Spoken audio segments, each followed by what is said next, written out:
Hello పిల్లలు, welcome to our world కుట్టి Telugu stories. వానాకాలం స్పెషల్స్ తో రాము లక్ష్మి వారి బండి దగ్గర జనం కిటకిటలాడుతున్నారు. ఇక వానాకాలం కూడా ముగుస్తుంది.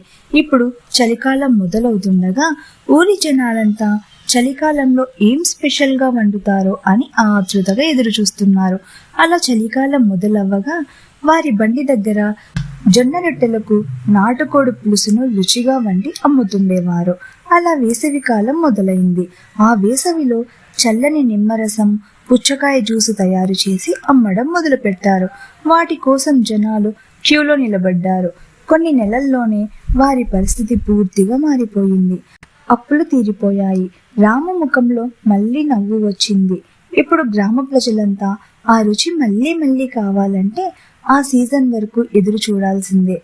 అలా ఎదురు చూసి ఆ రుచి మరింత ప్రత్యేకంగా అనిపించేది వారికి. మరి నెక్స్ట్ ఏం జరిగిందని నెక్స్ట్ వీడియోలో చూద్దాం. నా వీడియో నచ్చినట్లయితే లైక్ చేసి నా ఛానల్ని సబ్స్క్రైబ్ చేసుకోవచ్చు కదా ప్లీజ్.